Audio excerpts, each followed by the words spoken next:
You get a lot more freedom to release things in different ways and to re-release things, and the cost and barrier of entry to doing all these things is basically zero. Hi, I'm Bear, and this week Boygenius came out with their second project called The Record. Now, Boygenius is a collaboration between three independent artists, Phoebe Bridgers, Lucy Dacus, and Julien Baker, and this is a second project for all of these artists. They're in a band called Boygenius, but they also have all of their own solo projects.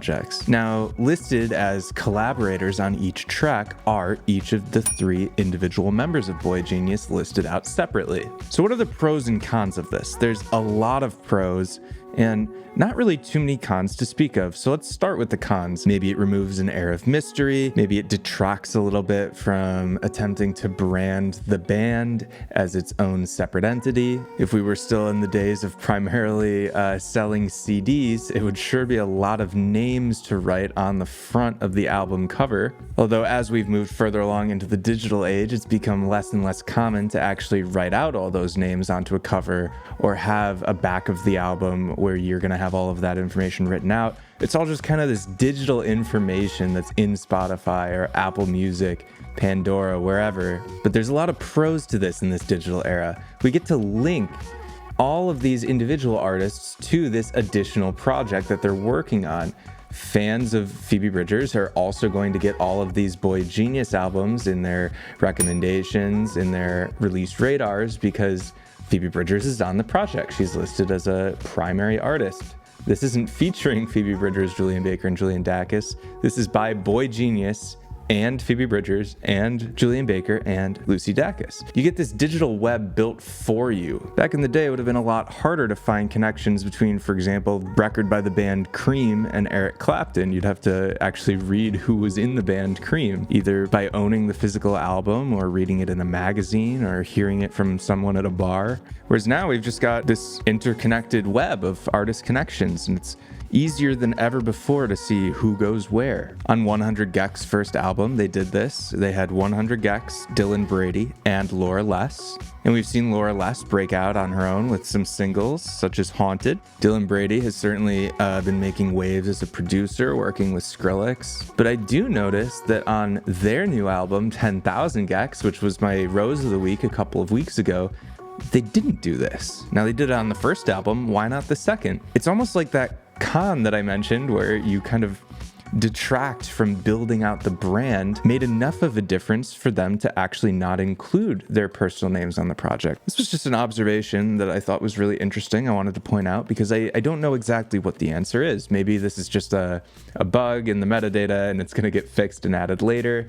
Maybe they did decide that the brand of 100 gecs is worth more than linking their own personal projects to this new album. After all, just about everyone who's a fan of 100 gecs is going to know who these two people are and, see all the previous work. It's definitely nice to have the option to do this. Now, another downside is the same thing that's a pro. If you add another project as another primary artist, that music is going to be linked. So if you want to do two completely different sounds, you might not want those to be kind of algorithmically linked to each other because people who love your house work might not like your indie acoustic work. And that's the reason that I don't combine my two projects, Isaac Bear and MXMR. I don't think that they're gonna have a very large shared audience, so there's no reason for me to connect them and get those algorithmic links. With a band like Boygenius, I think that Venn diagram of fans between the individual artists and this collaborative effort is a circle. So maybe this is some kind of interesting sign that Dylan Brady's about to drop a country album. One more example of an artist that does this is Dillon Francis and his DJ Hansel persona. You'll notice on DJ Hansel's debut album, it lists both DJ Hansel and Dillon Francis. It's easier than ever before to change your name, like dltzk became Jane Remover.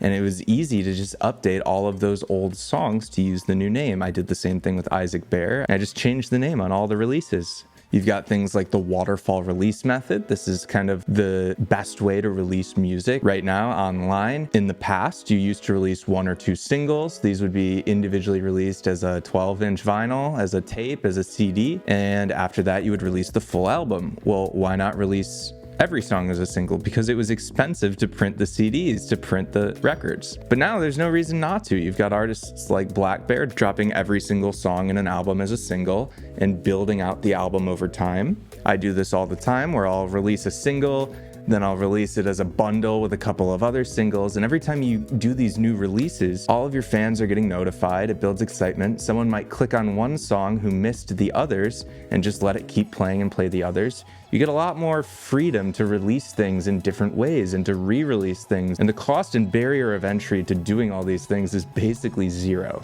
And so I think even though you have 100,000 songs being uploaded to Spotify a day and you've got lots of competition, there's also a huge increase in consumption as people are just listening to music all day, all the time. And I think it's a really exciting time to be taking advantage of all these different things. Now, of course, you get a little bit of overstimulation and overload. In my last episode, I talked about, do we need another vertical video platform? I think probably not. I think there's enough. But we're also getting a new tool to play with. And it's pretty new in the history of music to get all of these new toys. There's so many new strategies and techniques that you can use to release and promote your music. And I think it's exciting. One thing to keep an eye on, there is a new social media app that is climbing its way up the App Store rankings. It is a new product by ByteDance, the parent company of TikTok. It's called Lemonade, Lemon 8. It's spelled lemon and then the number 8. And it's sort of like a clone of Instagram and Pinterest kind of combined. It's a sort of photo sharing app that focuses on food, lifestyle, fashion kinds of things. And the style of it is you kind of put text in the images. It's almost kind of like you get a kind of Canva-like interface where you can kind of create these carousels of photos that kind of tell a story and have a blog post almost embedded in your kind of Instagram carousel. And so I think that's something to keep an eye on, although I don't think there's too many benefits for music promotion right now.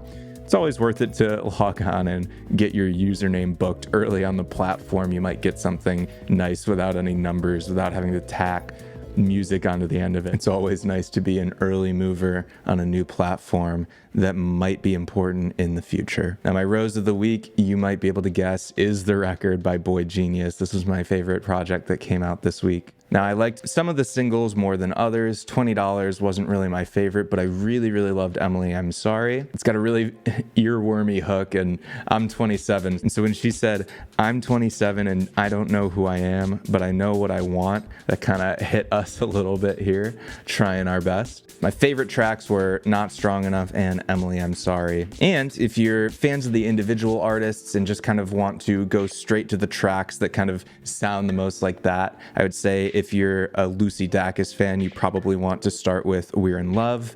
If you're a Phoebe Bridgers fan, you probably want to start with Revolution Zero and Letter to a Dead Poet. If you're a Julien Baker fan, probably Cool About It, also the two that I said for Phoebe Bridgers. And Satanist is a Weezer song. I'm not going to elaborate. My Thorn of the week was substantially thornier than usual.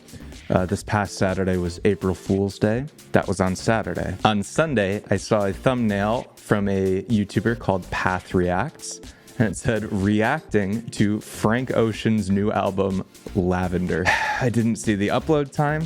I have deleted Twitter off of my phone, and I haven't been on Reddit since Wednesday or Thursday. I thought, wow, it's Sunday. It's possible that I missed an album release on Friday. I just didn't happen to get a notification for it. And I was very disappointed when there was no Frank Ocean album. This was probably the worst I've ever fallen for an April Fool's Day joke. Really great idea. Thanks again for listening, for watching on YouTube. If you stuck with me to the end of the video, you should have liked the video. Comment your Rose and Thorn of the week, or why you think 100 gecs didn't list Dylan Brady and Laura Less on their new album. Subscribe for more to support the channel. I hope you all have a wonderful morning, evening, day, night, whenever you may be watching or listening to this, and I'll see you next time.